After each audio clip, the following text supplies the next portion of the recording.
Topic का नाम है ancestors of angiosperm.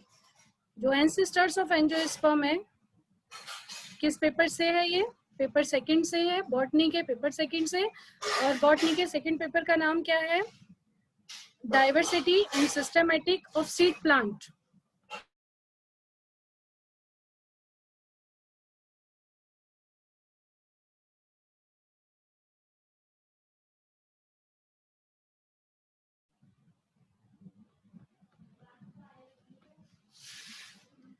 Diversity and systematic of seed plant, diversity and systematic of seed plant का angiosperm. Angiosperm में topic का नाम है एंसेस्टर्स ऑफ एंजियोस्पर्म। मैंने गूगल क्लासरूम पे बहुत से स्टूडेंट्स को स्टार्ट करते हैं। एंसेस्टर्स ऑफ एंजियोस्पर्म में जो थ्योरीज हैं, टोटल 9 थ्योरीज हैं एंसेस्टर्स ऑफ एंजियोस्पर्म की। इन 9 थ्योरीज में सबसे पहले द आइसोइटेस। आइसोइटेस का सेकंड नाम मोनोकोटिलिडन थ्योरी भी है। सेकंड थ्योरी का नाम है कॉनिफेरल्स। कॉनिफेरल्स को एमेंटिफेरी भी बोलते हैं। एमेंटिफेरी, ठीक है, एमेंटिफेरी थ्योरी भी बोलते हैं। थर्ड है नीटेल्स। नीटेल्स को एंजियोस्पर्म थ्योरी भी बोलते हैं। देन एंथ्रोस्ट्रोबिलस। एंथ्रोस्ट्रोबिलस को बेनी टाइटिलियन थ्योरी भी बोलते हैं, ठीक है। फिर है Caytonialean theory. Then stachyospory phyllospermy theory. Stachyospory phyllospermy theory, pteridosperm theory, pentoxylales theory and durian theory. Pteridosperm theory, pentoxylales theory and durian theory. सबसे पहली थ्योरी की बात करते हैं, आइसोइटेस मोनोकोटिलिडन थ्योरी। इसका नाम है आइसोइटेस मोनोकोटिलिडन थ्योरी।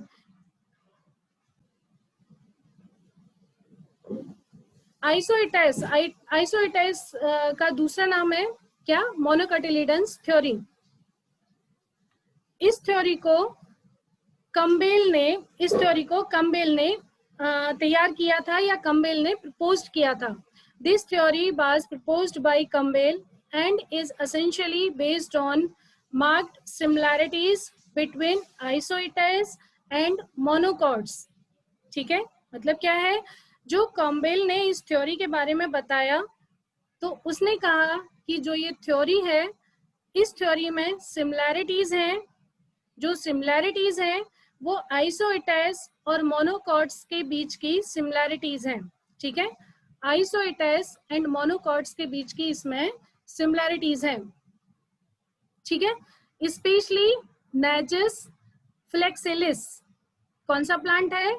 नेजस फ्लेक्सिलिस। आपको एक प्लांट दिखाई दे रहा होगा यहाँ पे, नेजस फ्लेक्सिलिस के जैसी आइसोइटेस में समानताएं पाई जाती हैं। अब ये है क्या नेजस फ्लेक्सिलिस? जो नेजस फ्लेक्सिलिस है वो एक एनुअल इक्वेटिक प्लांट है। Najas flexilis is a annual aquatic plant.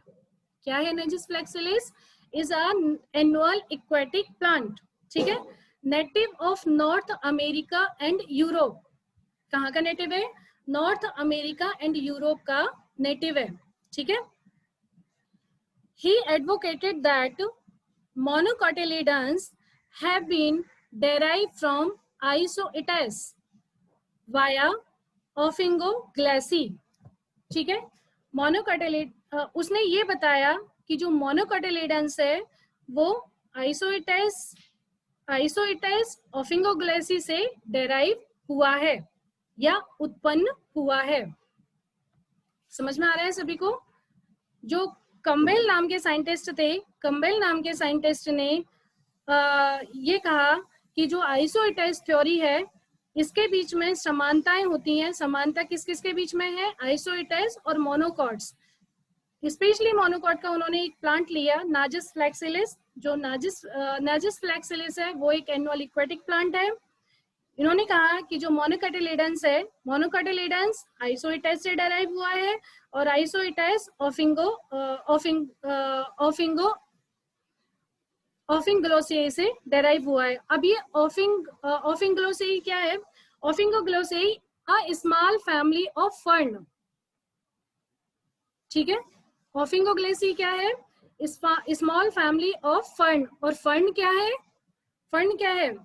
Last year मैंने बताया था आप लोगों को, जिसने टेरिडोफाइटा और ब्रायोफाइटा पढ़ा होगा वो ओफिंगोग्लोसेई के बारे में भी पता होगा उस स्टूडेंट को, ठीक है। स्मॉल फैमिली ऑफ फर्न, और फर्न किस चीज में आते हैं? टेरिडोफाइटा के अंदर आते हैं, ठीक है। क्लियर हुआ?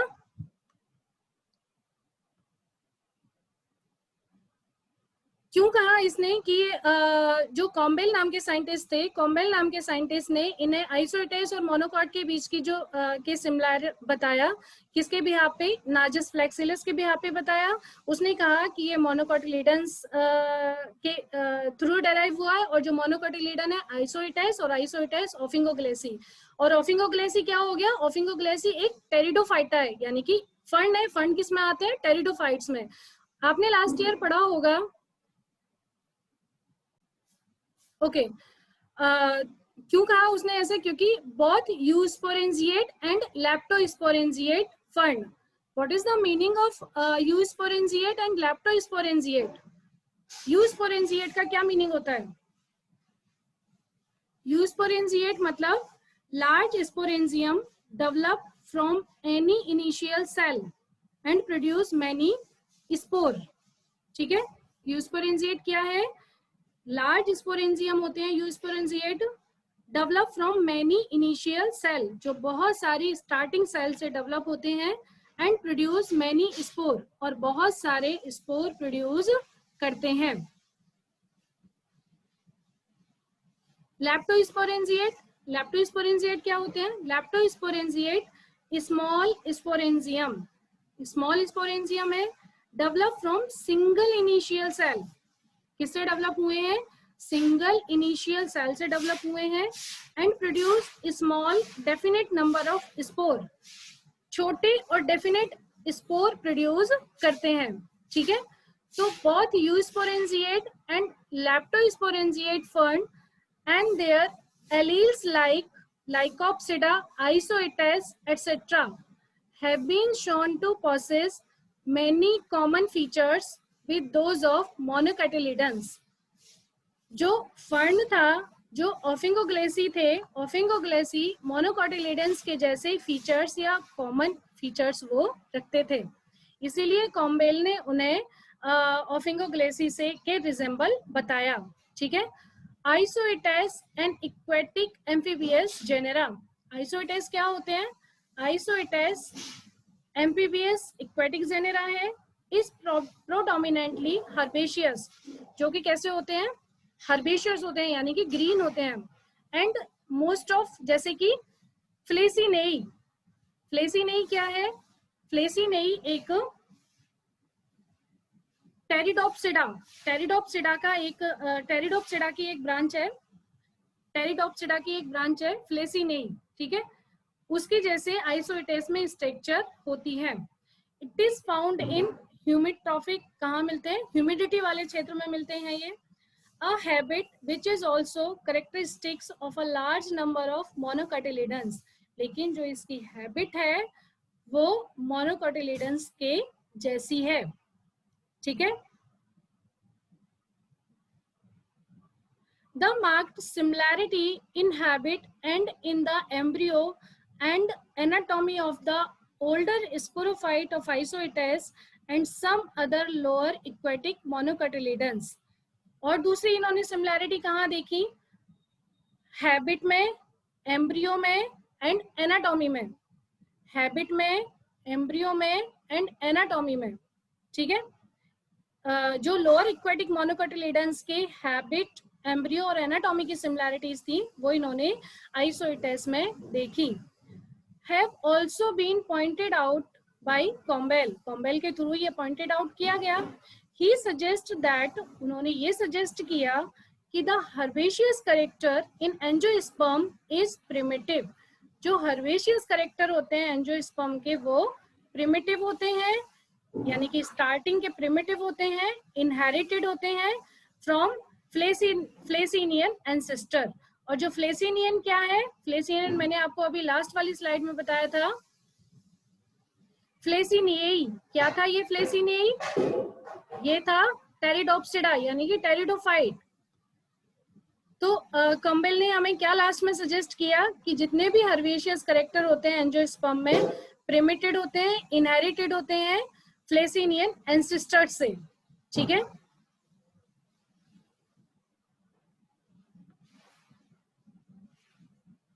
The probable origin of monocotyledons from various groups of pteridophytes through an intermediate and hypothetical group।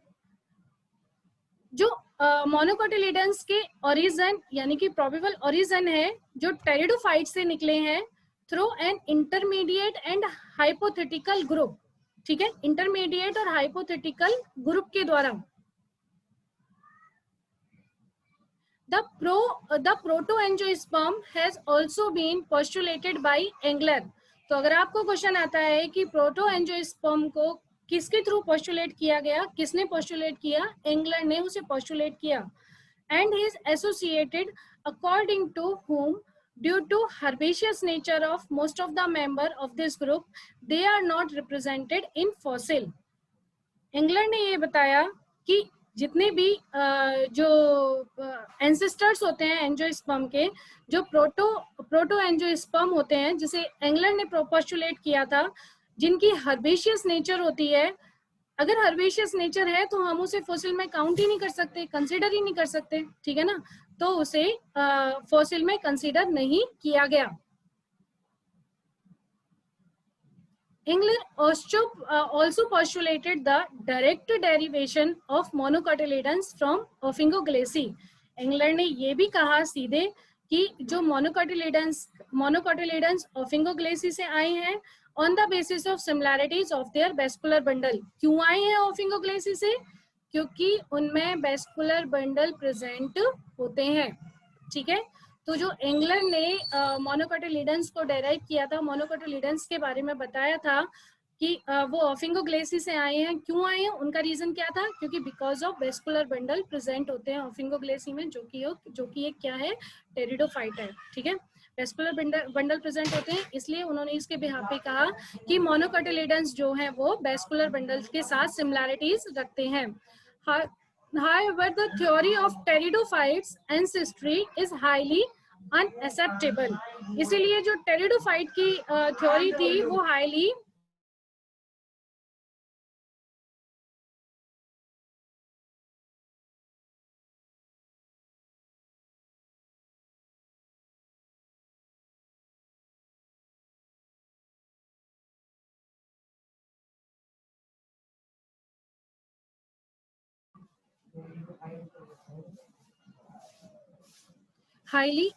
unacceptable as a monocotyledons are now considered as most advanced group of angiosperm and derived from dicotyledons, ठीक है। तो मोनोकोटिलिडन्स theory में आप लोगों ने आज क्या क्या, पहला था मोनोकोटिलिडन्स थ्योरी जिसका सेकंड नाम था आइसोइटेस। सेकंड थ्योरी है कोनिफेरल्स थ्योरी जिसका नाम है एमेंटीफेरी theory.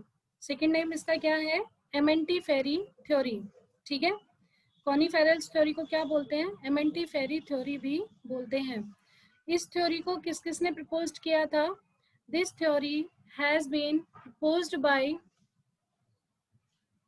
This theory has been proposed by Eichler, Engler and Prandtl, Randle, Hagerup and Doyle, ठीक है। ये जो साइंटिस्ट के नेम मैंने बताए आपको, ईचलर, एंगलर एंड प्रेंटल, जिसमें एंगलर एंड प्रेंटल का क्लासिफिकेशन भी आप लोगों के सिलेबस में है, थर्ड यूनिट में आएगा ये। बेंथम एंड ओकर का क्लासिफिकेशन है एंड एंगलर एंड प्रेंटल का क्लासिफिकेशन है, दोनों क्लासिफिकेशन आप लोगों की थ्योरी में है, ठीक है ना। तो this theory has been proposed by Eichler, Engler and Prantl, Rendle, हिंगरअप and Doyle. इन साइंटिस्ट ने कोनिफेरल्स जिसे एमेंटीफेरी थ्योरी कहते हैं इसके बारे में बताया। Okay. Then, according to this theory, the coniferals has been treated as the probable ancestors of angiosperm by several phylogenetics. इस थ्योरी के अनुसार जो कॉनिफेरल्स हैं, कॉनिफेरल्स को has been treated as a probable ancestor, probable ancestor of angiosperm की तरह treat किया जाता है। क्यों ट्रीट किया जाता है? उसके सम फाइलोजेनेटिक्स करेक्टर्स होने की वजह से ट्रीट किया जाता है। ठीक है ना? तो इस थ्योरी को किसने बताया इस थ्योरी के बारे में? Eichler, Engler and Prantl, Rendle, Hagerup and Doyle ने इस थ्योरी के बारे में बताया।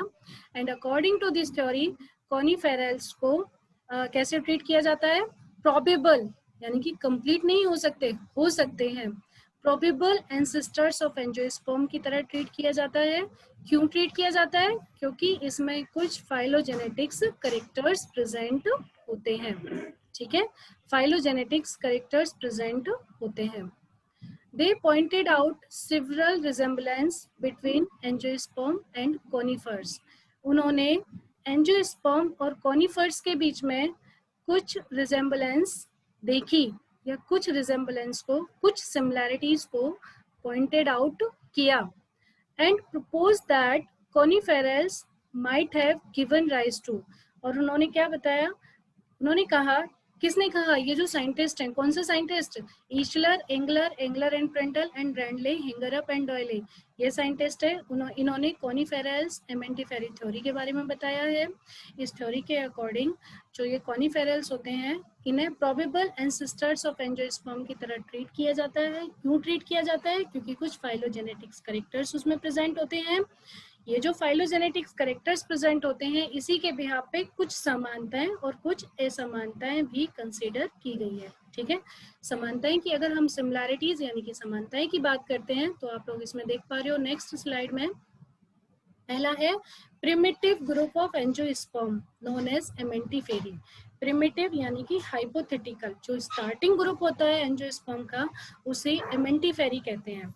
एमेंटिफेरी क्यों कहते हैं? क्यों? इसमें कुछ सिमिलैरिटीज होती हैं, और वो सिमिलैरिटीज क्या क्या हैं? जैसे कि similarities between the inflorescence of the Amentiferae, inflorescence of the Amentiferae like Casuarinaceae, Salicaceae, Fagaceae etcetera. अब ये क्या सेंटेंस आया है यहाँ पे? इनफ्लोरेसेंस आप लोगों को सभी को पता होना चाहिए। इनफ्लोरेसेंस किसे बोलते हैं? इनफ्लोरेसेंस जिसे हिंदी में पुष्प क्रम भी कहते हैं। क्या कहते हैं? पुष्प क्रम। और इनफ्लोरेसेंस किस में पाया जाता है? इनफ्लोरेसेंस होता है एंजियोस्पर्म में। राइट स्टूडेंट्स, इनफ्लोरेसेंस किस में होता है? एंजियोस्पर्म। यानी कि इसमें जो similarities I between the inflorescence यानी कि पुष्पक्रम, कुछ सिमिलैरिटीज इनफ्लोरेसेंस के बीच में आई। जैसे कि कुछ फैमिलीज हैं इसमें, कैसुरियनेसी, सैलिसिएसी, फेगेसी। आप एक चीज ध्यान रख लेना, ये इन तीनों फैमिली में से कोई भी फैमिली आपके सिलेबस में नहीं है। ठीक है, टोटल आप लोगों के सिलेबस में जो फैमिलीज, ओके, तो जो सिमिलैरिटीज थी एमेंटिफेरी के इनफ्लोरेसेंस में, जैसे कि कैसुरियनेसी, सैलिसिएसी, फेगेसी, ये एक एंजियोस्पर्मिक फ्लावरिंग प्लांट थे। इनके इनफ्लोरेसेंस में सिमिलैरिटीज दिखाई दी। Consisting of simple and naked flower, जो इन फैमिलीज के फ्लावर थे वो सिंपल थे और बिल्कुल नेक्ड फ्लावर थे, विद दोज ऑफ कॉनिफर। जैसे कि कॉनिफर्स में होते हैं, वैसे इन फैमिलीज के जो प्लांट थे, जो इन फैमिलीज के फ्लावर थे, वैसे थे जैसे कि कॉनिफर में होते हैं। और अनीता मैम कॉनिफर आपको पढ़ाया होगा, अनीता मैम ने, किस में आता है? जिम्नोस्पर्म में आता है। ओके, किसमें आता है? जिम्नोस्पर्म में आता है। Similarities in the stamen and bisporangiate microsporophyll of many conifers. दूसरी सिमिलैरिटीज, पहली सिमिलैरिटीज क्या मिली? पहली सिमिलैरिटीज मिली इनफ्लोरेसेंस में। Inflorescence like example Casuarinaceae, Salicaceae, Salicaceae and Fagaceae. ठीक है, consisting of simple and naked flower with those of conifers. पहली सिमिलैरिटीज, देन दूसरी जो सेकंड समानता थी, similarity in the stamen and bisporangiate microsporophyll of many conifers. जो दूसरी similarities थी वो स्टैमेन एंड बाइस्पोरेंजिएट माइक्रोस्पोरोफिल के बाइस्पोरेंजिएट में थी। ठीक है, क्या सिमिलैरिटीज थी? Covered nature of seed in Agathis and Araucaria as found in angiosperm. Seed को कवर करने की जो सिमिलैरिटीज थी, सीड जो कवर्ड था, जैसे कि एगेथस जो कि एक एंजियोस्पर्म है, एरुकेरिया जो कि ऑल्सो एक एंजियोस्पर्म है, जो एंजियोस्पर्म में पाई जाती है। ठीक है, इसी के बिहार पे इन्होंने कहा कि कॉनिफेरल जो है एमेंटिफेरी है, और एमेंटिफेरी है तो इसलिए एमेंटिफेरी क्यों बोला? क्योंकि इसमें इन्होंने सिमिलैरिटीज देखी। सिमिलैरिटीज किस किस के साथ देखी? पहली सिमिलैरिटी इन्होंने देखी जो एमेंटिफेरी का इन्फ्लोरेसेंस था, जैसे जो फ्लावरिंग प्लांट है कैसुरिनेसी, सेलिसिएसी एंड फेगेसी, इसके जो फ्लावर थे वो नेक्ड थे और सिंपल थे। ठीक है, इस सिमिलैरिटीज के बिहार पे इन्होंने बोल दिया कि जो कॉनिफेरल्स है एक एमेंटिफेरी थ्योरी है। ठीक है, दूसरी सिमिलैरिटी इन्होंने देखी कि स्टैमेन और बाइस्पोरेंजिएट माइक्रोस्पोरोफिल जो थे बहुत सारे कॉनिफेरल्स के, उसमें जो सीड था वो कवर्ड सीड था, और कवर्ड सीड एंजियोस्पर्म के जैसे कौन कौन से प्लांट में मिलता है? एगेथस एंड एरुकेरिया। और भी बहुत सारे प्लांट हैं, लेकिन इनमें यहाँ पे दो प्लांट के बारे में ही बताया गया है, जैसे कि एगेथस और एरुकेरिया जो कि एंजियोस्पर्म के प्लांट है, उनमें सीड कवर रहता है। आगे बढ़ते हैं। Similarities in seed scale complex of Juniperus with the gynoecia of Amentiferae. Amentiferae के गाइनोसिया के जो जूनिपेरस है जो कि एक एंजियोस्पर्म है, उसके सीड स्केल जो होता है उसका कॉम्प्लेक्स होता है, वैसा ही कॉम्प्लेक्स कॉनिफेरल्स में भी मिला। ठीक है, इसके बिहार पे उन्होंने कहा कि ये एक एंसेस्टर्स ऑफ एंजियोस्पर्म है। Similarity in the fertilisation process of certain conifer, conifer में जो फर्टिलाइजेशन होता है उसके सिमिलैरिटी के बिहार पे इन्होंने बताया with that of angiosperm where the pollen grain are deposited on the scale and only the pollen tube enter the micropyle। ठीक है, पोलन ग्रैंड डिपॉजिट होते हैं स्केल पर एंड पोलन ट्यूब माइक्रोपाइल में एंटर करते हैं। इसके बिहार पे उन्होंने इसकी सिमिलैरिटीज के बारे में बताया। किसने बताया था? एंगलर, प्रेंटल, डॉयले और भी बहुत सारे साइंटिस्ट थे। Eichler, Engler and Prantl, Rendle, हिंगरअप and Doyle ने।